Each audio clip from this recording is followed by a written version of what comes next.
Imagine a cave designed by the devil himself. It is a place where hope goes to die and where steel bars are the only horizon. Most men look at these walls and see an end to their freedom, but one man looked at them and saw a puzzle waiting to be solved. This is not a story about a brute force breakout or a riot that spiraled out of control. It is the tale of a mechanical genius who could dismantle the most secure locks with nothing more than a piece of wire and the limitless power of his own mind. Welcome to the story of the man who picked his way out of hell. The protagonist of our story is Mark DeFriest, who would later become known to the world as the Houdini of Florida. Born in rural Florida, he possessed an intellect that frightened his teachers and amazed his father. While other boys played with toy soldiers, Mark was taking apart clocks and radios just to see how they worked. His hands were always moving, and his mind was always racing. He had a savant-like ability to understand machinery and electronics. If something was broken, he could fix it. If something was locked, he could open it. This gift would eventually become his curse, leading him down a path that would trap him in the darkest corners of the American penal system for decades. Mark grew up working alongside his father during the 1970s. His father served as a mentor and a grounding force for the young genius. They spent countless hours in their home workshop tinkering with engines and building mechanical devices from scratch. Mark learned to respect tools and the intricate logic of gears and levers. However, tragedy struck when his father passed away, suddenly leaving Mark without his anchor. In his grief and confusion, Mark made a decision that would alter the course of his life forever. He decided to retrieve his own tools from his father's workshop before the estate could be probated. The law did not see a grieving son reclaiming his property. The police saw a burglary in progress. Mark ran from the officers because he was scared and did not understand the legal complexities of wills and estates. When the police caught him, he had a gun in his possession which he never fired, but its presence escalated the charges significantly. At just 19 years old, Mark DeFriest was arrested and faced a sentence that seemed disproportionate to the crime. He was sentenced to 4 years in prison. It was a harsh introduction to the justice system, but things were about to get much worse. Mark was terrified of prison. His mind raced with scenarios of violence and confinement that he felt he could not survive. Before he even arrived at the main facility, his survival instincts kicked into overdrive. He was being held in a local jail awaiting transfer when he orchestrated his first act of defiance. He managed to lace the coffee of the guards with LSD he had smuggled in. As the guards slipped into hallucinations, Mark saw his chance. It was not a violent escape, but a chaotic one driven by a desperate need to be free. The police recaptured him quickly, but the incident marked him as a troublemaker. The judge was furious at the escape attempt and the drugging of the officers. What was originally a 4-year sentence for stealing his own tools was essentially doubled. Mark was sent to Florida State Prison, which was known as one of the toughest facilities in the country. The environment was brutal and unforgiving. Gangs ruled the yard, and guards ruled the corridors with iron fists.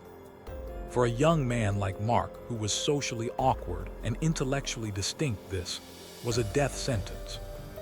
He knew he had to escape, not just to be free, but to survive the predatory nature of his new home. It was inside the walls of Florida State Prison that the legend of the prison Houdini truly began. Mark realized that every lock had a mechanism, and every mechanism had a weakness. He began to study the movements of the guards and the structure of the gates. He did not have access to professional lock-picking tools, so he improvised. He used the metal strip from a pair of underwear or a piece of wire found in the yard. He would practice for hours in the dead of night, listening to the tumblers click into place. His fingers became sensitive instruments capable of feeling the slightest vibration within a locked core. His first major escape from the prison facility was a masterclass in observation. Mark had noticed that the master key carried by the guards hung from their belts at a specific height. He spent weeks staring at the key, memorizing the pattern of its teeth. Once he had the image burned into his memory, he set to work. He found a piece of scrap metal in the prison workshop and began to file it down. He did not have the key to compare it to, so he had to rely entirely on his visual memory. It was an impossible task for a normal man, but Mark was far from normal. The night of the escape was dark and humid. The air was thick with the sound of crickets and the distant hum of the prison generator. Mark waited until the guard rotation changed. With his heart pounding in his chest, he slipped the homemade key into the lock of his cell door. He turned it, gently praying that his memory had been accurate. There was a soft click, and the heavy steel door swung open. He was out of his cell, but he was still deep inside the belly of the beast. He moved silently through the corridors, dodging the beams of flashlights and the gaze of security cameras. He made his way to the outer perimeter, where the fences towered over the yard, topped with razor wire. Mark had prepared for this as well. He had fashioned a pair of gloves from old denim to protect his hands. He climbed the fence with the agility of a cat, ignoring the pain as the wire bit into his skin. He vaulted over the top and hit the ground running. For a brief moment he was free. The swampy air of Florida filled his lungs, and the stars looked brighter than they ever had through the bars. But freedom in Florida is fleeting when the dogs are on your trail. The manhunt was massive. Helicopters swept the swamps with searchlights, and tracking dogs howled in the distance. Mark tried to navigate the treacherous terrain, but the elements were against him. He was exhausted and dehydrated. After several days on the run, the authorities cornered him. He was brought back to the prison in chains, beaten and bruised. The administration was embarrassed. A single inmate had outsmarted their security measures and made them look like fools. The punishment would be severe, and the isolation would be total. They threw Mark into solitary confinement. This was a place known as the X-Wing, where the most dangerous and unruly prisoners were kept. The cells were small and dark with no windows and barely enough room to walk. Most men would have broken under the psychological pressure of 24-hour isolation. But Mark DeFriest was not like most men. His mind needed stimulation, so he turned his cell into a workshop. He began to make gadgets out of toothpaste tubes and foil wrappers. He created small, intricate devices just to keep his hands busy. The guards were baffled by his creations. They would toss his cell and find miniature cannons that could fire small projectiles or complex mechanisms made of trash. Every time they took his creations away, he would simply make new ones. It became a game of cat and mouse. Mark was proving that they could lock his body up, but they could not imprison his mind. However, this defiance came at a cost. Every infraction and every found contraband item added time to his sentence.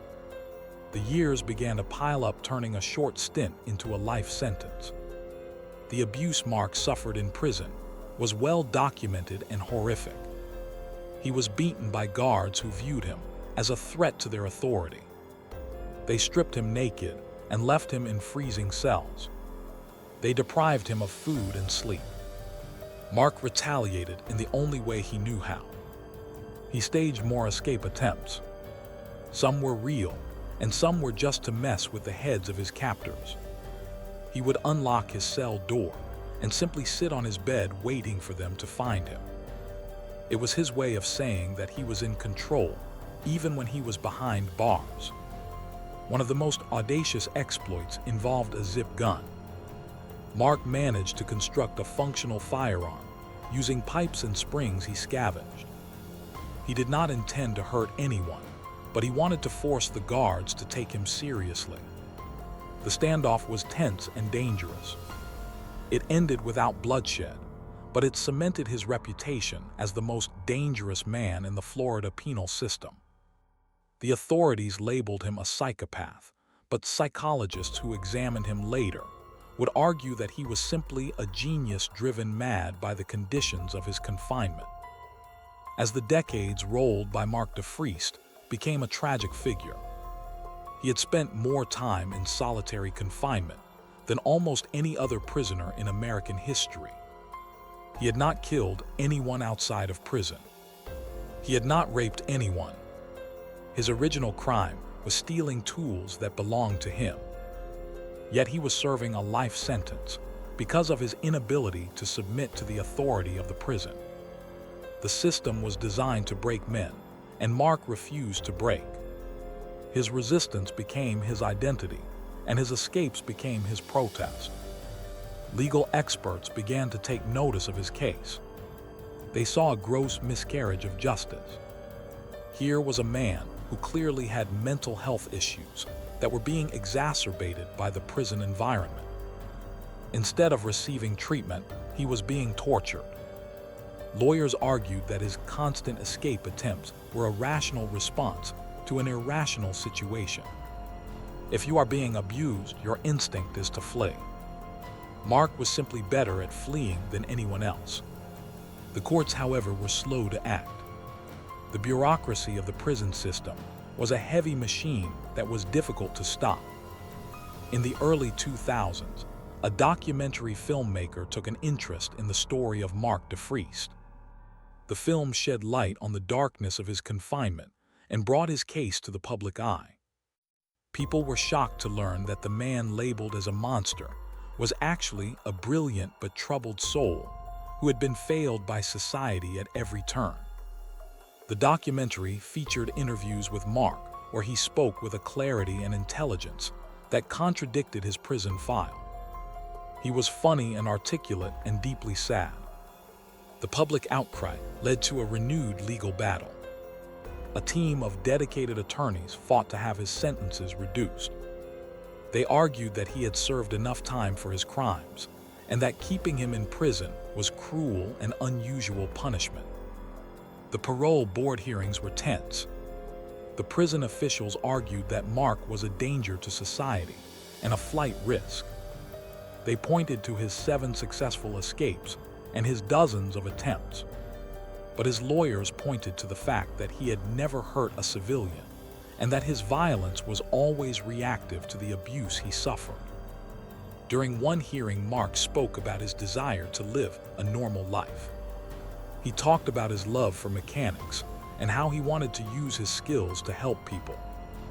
He had spent 35 years in a cage. He was no longer the young, wild kid who ran from the police. He was an old man with gray hair and a broken body. The years of solitary confinement had taken a toll on his health. He suffered from anxiety and PTSD. He just wanted to see the sky without looking through a chain-link fence. The parole commission was divided. On one hand, they had a prisoner who had made a mockery of their security systems for decades. On the other hand, they had a human being who had clearly been punished enough. The decision was complicated by outstanding warrants in other states, where Mark had briefly escaped to. It was a legal tangled web that seemed impossible to unravel. But slowly, piece by piece, his lawyers began to pick the locks of the legal system, just as Mark had picked the locks of his cells. The story of Mark DeFriest forces us to ask difficult questions about our justice system. What is the purpose of prison? Is it to punish or to rehabilitate? If a man enters prison for a minor crime and leaves as a hardened criminal who has spent his life in a box, has the system worked? Mark was a difficult prisoner, there is no doubt about that. He was provocative and defiant. But did he deserve to lose his entire life because he refused to be broken? The answer is uncomfortable, because It reveals the cruelty that underlines the concept of corrections. There was a moment in his timeline where he was transferred to a facility out of state. The hope was that a change of scenery would help him. In this new environment, he was treated with slightly more humanity. He was allowed to work and to interact with others. For the first time in years, he showed signs of improvement. He didn't try to escape because he didn't feel the immediate threat of violence. It proved the theory that his escapes were driven by fear rather than malice. However, the ghosts of Florida followed him. The parole violation warrants and the old sentences hung over his head like a dark cloud. Every time he got close to freedom, the system pulled him back in. It was a cycle of hope and despair that would have crushed a lesser man. Mark kept going because he had to. He found solace in his art and his drawings. He would sketch detailed diagrams of machines and futuristic cities. His mind was still his sanctuary. One of the most fascinating aspects of his story is the sheer number of methods he used to escape. He once used a toothpaste tube to make a mold of a key. Another time, he short-circuited the electronic locking mechanism of a door using a wire from a light fixture. He was the MacGyver of the prison world. These were not just physical feats, they were intellectual triumphs. He saw the world in a way that the guards could not understand. To them, a door was a barrier. To Mark, a door was a question. The legend of the man who picked his way out of maximum security spread far and wide. Other prisoners looked up to him as a folk hero. He was the guy who could not be held. He was the one who beat the system. But Mark did not want to be a hero. He just wanted to be free. The fame inside the prison walls was a burden. It meant that the guards were always watching him and always waiting for him to make a move. He could never relax. As he entered his 60s, the fight went out of him physically, but not mentally. He was tired of running. He wanted to settle down and live whatever years he had left in peace. The legal battles continued to rage on. There were small victories followed by setbacks. The parole dates were set and then canceled. It was a torture of a different kind. The uncertainty was worse than the isolation. To have freedom dangled in front of you only to have it snatched away is a special kind of cruelty. Finally, after decades of struggle, there was a light at the end of the tunnel. The courts began to grant him parole on his various sentences.